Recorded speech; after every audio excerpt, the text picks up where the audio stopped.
Oi pessoal, Daniel Tanan aqui e hoje a gente vai falar sobre um dos mistérios deixados em aberto pelo Frank Herbert na saga Duna. E é um dos mais interessantes e intrigantes acerca do universo porque é sobre aquelas criaturas, né, que já ganharam o favoritismo de algumas pessoas, não apenas entre os fãs da saga, mas de toda a cultura pop, né? Que são os vermes gigantes de areia, de arraques.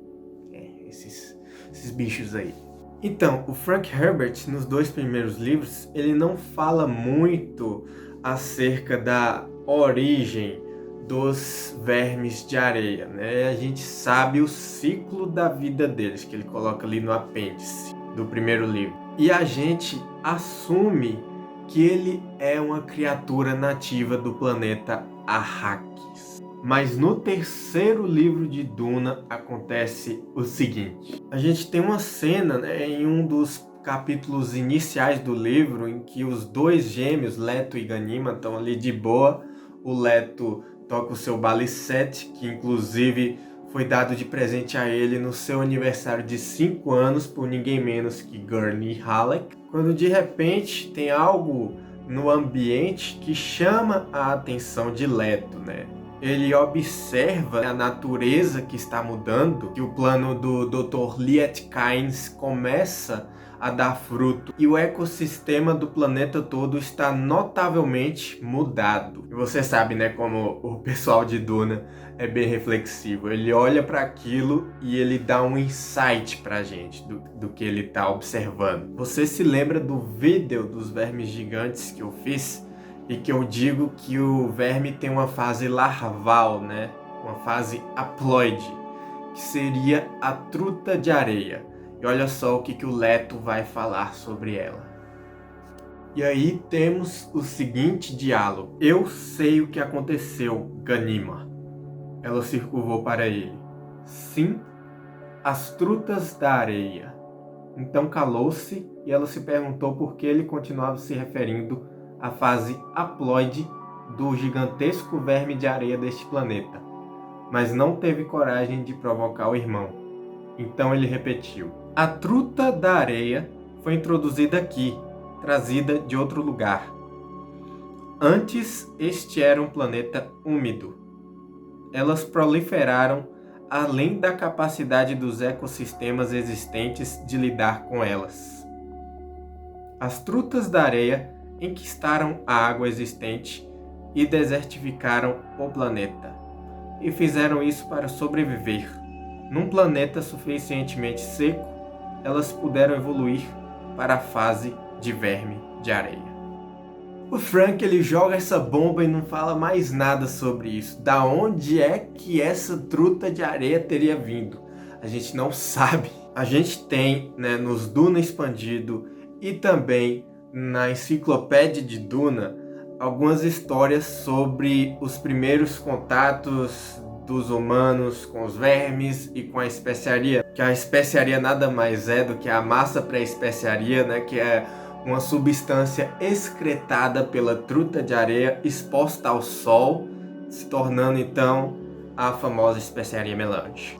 Tá, mas nada disso explica de onde é que vieram essas trutas, esses vermes. Afinal, de onde veio essa magnífica criatura? Será que podia ter sido uma inteligência alienígena que colocou ela lá no planeta Arrakis? Olha só, em Duna a gente não tem nenhum indício de que existe vida alienígena, mas eles consideram sim a existência, pelo menos consideram, né, a existência de uma vida alienígena. E a gente tem a grande convenção acerca das armas atômicas, que diz que é proibido usar armas atômicas contra outros seres humanos, porque são armas de destruição em massa. Caso você use armas atômicas, né, no contexto desse universo, você pode ter problemas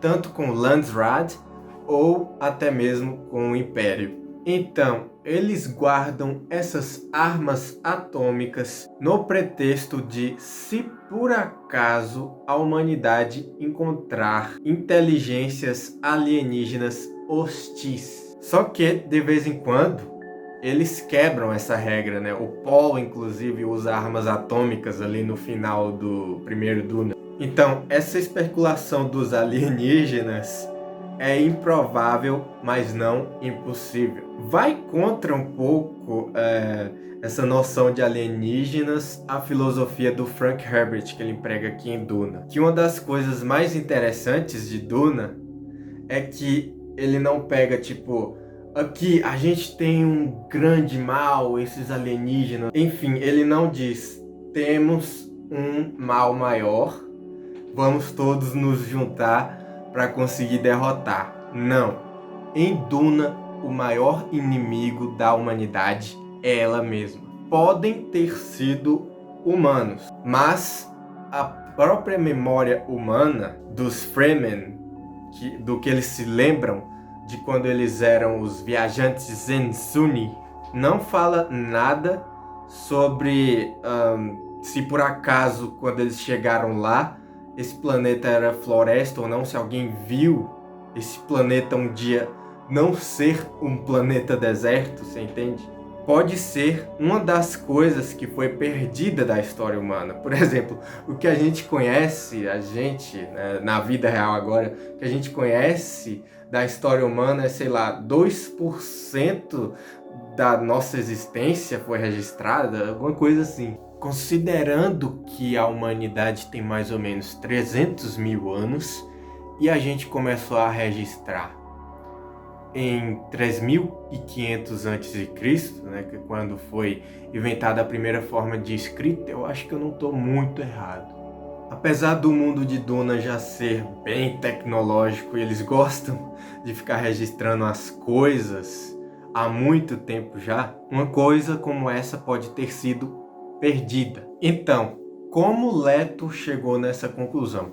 Pelo que a gente sabe dele, é bem provável que talvez ele tenha visto, né, na memória presciente dele, na outra memória dele, que ele consegue ver desde os primórdios da humanidade, né? Mas o que é mais provável é que ele puxou daqueles ancestrais dele que manjam bastante de ecologia, né? O avô materno dele era o Liet Kynes, na versão de cinema a Liet Kynes, a versão nova, né, no caso. E o bisavô dele, que era o Pardo Kynes, né, que é o primeiro planetologista imperial enviado para Arrakis. Até porque ele deu uma boa olhada antes de observar isso.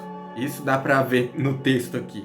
Então, com esses olhos emprestados do seu avô e bisavô maternos, ele consegue observar bastante, né, as coisas da natureza e ele consegue extrair essa informação. As trutas de areia são alienígenas em relação ao ecossistema desse planeta. E este aqui era um planeta úmido.